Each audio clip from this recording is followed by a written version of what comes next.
Hello and welcome to another video that we're doing. My name's Sean Donahue, and today we're not doing a build video. I'm just going to explain a few things and where we are as a company, what we're doing. So to start with, I better talk about the Raspberry Pi adapter kit, because to be honest, I thought I'd have had them all sold by now on the website and everything. There's been a delay. I've got the annoying thing is, everything, all the components from other countries, I've got them all. They're all here, ready to go. The only thing I'm waiting on is something that comes from the UK, which is the metal plates. Part of it's my fault, and part of it's the company I'm using. And the part of it that's my fault really is I've changed the design. So it was all ready to go, and then I changed it because someone come in, saw the video and commented that it would be better if the SD card was on the back I/O shield, because then it opens the kit up to any ITX case, and I thought that was a really good idea. So I phoned up the engineering company who were ready to go, and I went, hold it, stop, I want to make a change. But the trouble is, it's a big company and they've got departments, so I had to go back to the drawing office. They're inundated with, they're really busy, so this is where it's the company's fault as well. They're so busy, I've had to wait for another gap for someone to redraw it. And then, once that's done, then I've got to wait for a gap for it to be manufactured. So it's taken a lot longer than what I thought it was going to. So I've had to basically go to the back of the queue again, really. But it's all designed now. I'm just waiting for a time for them to actually make the plates. So that's why I haven't been able to put the adapter kit out. But it's better the way we've designed it, because it's on the back, so hence it doesn't have to just be a My64 or a My Vic20. It can be any ITX case the adapter kit will fit. So anyone that wants to put a Raspberry Pi into an old retro PC tower or something will be able to do that. So that's the reason why we've done this. So that's why there's been a delay. And so don't worry, I know I haven't been active lately because I've been really busy with other things, but you know, we're still doing it. It's just that there's been a delay. So as soon as I've got those plates, you know, we're good to go. So that's that bit done. The other thing is I wanted to talk about pricing. So at the moment we've lowered it down to £169, and I've thought about ways to make it cheaper, because you know there's not much headroom in there for any profit at the moment. But there is something that's come about, and that is number one. We've nearly sold out of the original cases that I got from the States when I bought the moulds. Well, I had some cases pressed before the moulds come over.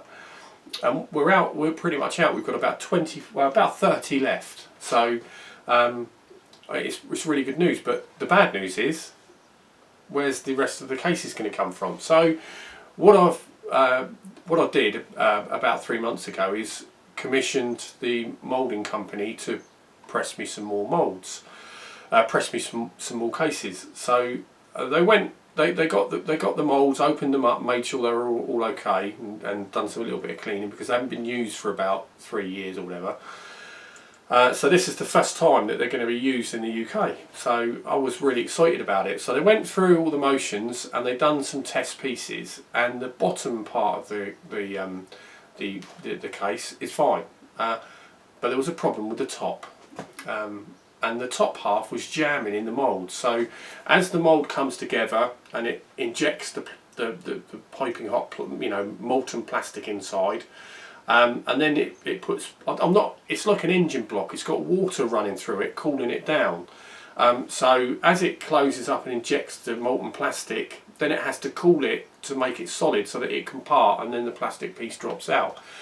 As it was parting to let the plastic piece drop out, the plastic was sticking to one side, and as this other side was retracting and pulling apart, it was warping the case. And of course the plastic's not cold, it's still hot, but it's a solid. But because it's so hot, when it warps and it comes out, so the plastic case does come out, but by the time it comes out it's twisted and it won't straighten.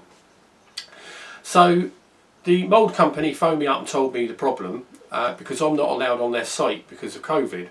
So they explained the problem, and basically it's a design fault with the top half of the case, with the top half of the mould. So they come out with a solution to fix it, which was going to cost a couple of £1,000. So and I said, well, you'll have to do it. So we've got to do it. So they fixed it.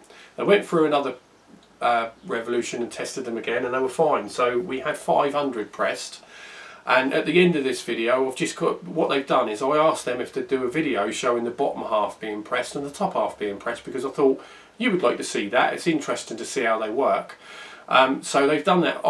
Originally I wanted to be there and film it myself, but because of COVID and I'm not allowed on their site, they've done a little video for me. So we'll put that video at the end so you can see it.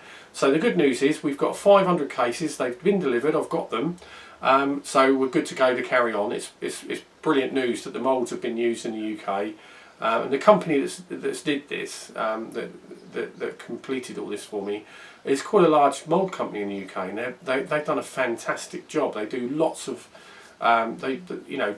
pretty much cover the UK and Europe with the stuff that they do. So they're a nice company, and they've really looked after us.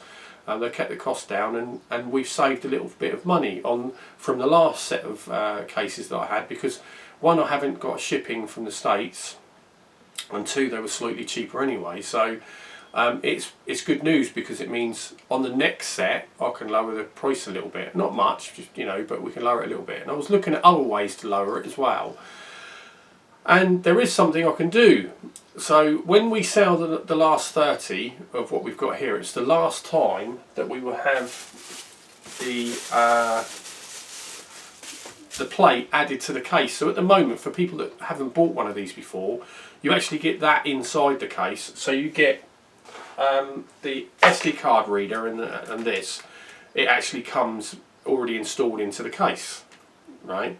But for those of you that want to follow the Ryzen build, then you need this. So originally we've been put, this is included in the kit basically. But what I want to do is take that out of the kit.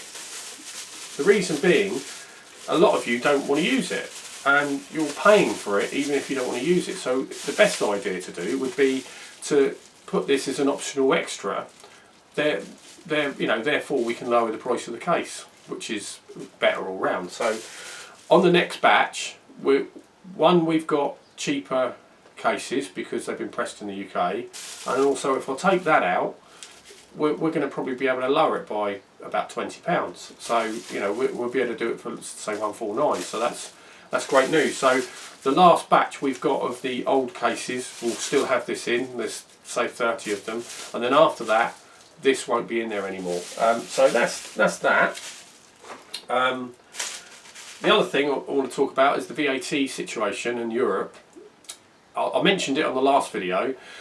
The accountants are still working through it, because originally it was meant to be some sort of it's not a loophole as such. It's just a way of working. So if we're VAT registered for European sales, it means that when European customers buy a case, they're paying the VAT up front with us. So instead of having to pay it to customs and then have to pay other fees, they'll be paying it to us in one payment with the case, and then it gets delivered direct to their house, and they don't have to pay any import fees or anything like that. So that's the idea. So it's not a loophole or anything like that, but the accountants are looking into it, because originally it's been sold as this is the way to do it and it works, and well, my accountants are really looking into it, because they don't want to do all this for me and then find out that it doesn't work, and it's a complete cock up. So we're waiting for that.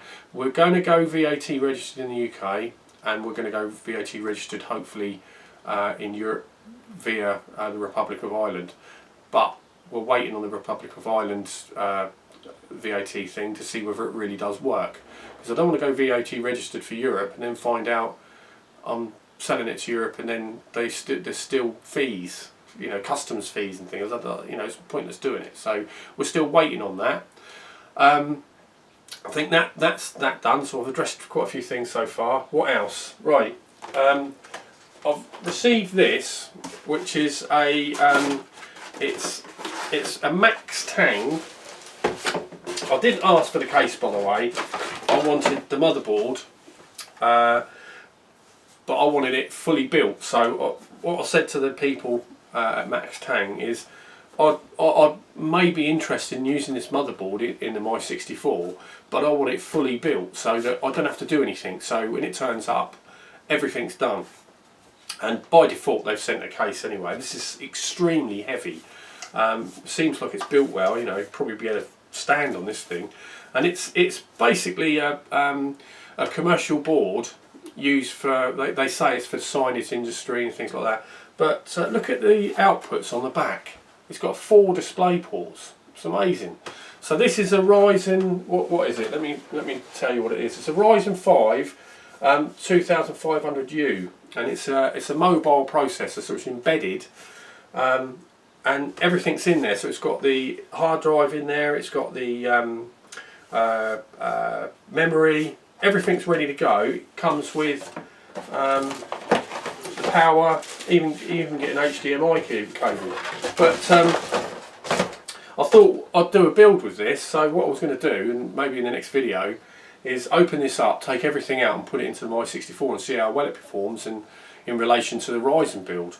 But this was, because it's direct from China and you can buy these individually, so you guys can buy this, and it's relatively, it's cheaper than the Ryzen build, but not by much. But you know, you might think, well, you know, it's a bit daunting. I'd rather just put because this is going to be quite a simple build. It's just you don't have to do anything. You just literally unscrew the motherboard and screw it into the My64. There's nothing else to do.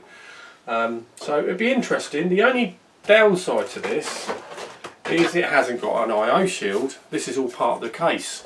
So if you did want to buy this with the case like I have, well, I didn't have any option. It just turned up like that.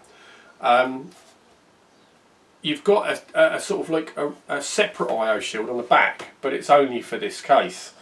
So if I was to do this, I'd have to make an I/O shield with a big square opening with 2 fixing points, so you could take this shield out and screw it into the back of the My64. I think that's how we'd do it.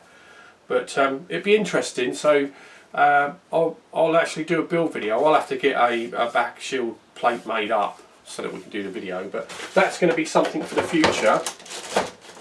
So that might be interesting. It might work out really well. I have no idea, you know, how good it's going to be and how, you know, but it's interesting. The other thing is I've got this. We've been in contact with for some time, since about Christmas now, with Leo from Commodoreusa. He's the guy that designed the My64, well, the C64X, the My64. He was the chief designer of it, and he's been in contact, and he's been, you know, giving us some advice and things like that. And one of the things he said is try the A68N BioStar board. And I couldn't get hold of one, but all of a sudden I've been able to get hold of, you know, obviously I've got one. So we're going to see what this is like. We're going to do a quick build. The build I'll do won't be from scratch, because we've got the other videos on there to show you how to assemble a PC. All I'm going to do is just slap this in, show you it actually installed, and then we'll see how well it performs. But this was £98, but it's a pretty powerful little board. I don't know how good it is, but we'll find out. But the trouble with BioStar, it seems, I mean, I might be completely wrong, is they come out with something and then 6 months later it's discontinued. I don't know, but it's the A10N board that I really wanted to do a video on months and months ago. Again, Leo recommended it. It's discontinued. They only come out with it a year ago, so it's so annoying that they've brought a board out and then stopped it. But maybe this one's quite good, so we'll see what that one's like. Trying to think if there's anything else to say. I think I've said everything. So that's where we are at the moment, where we are with the company.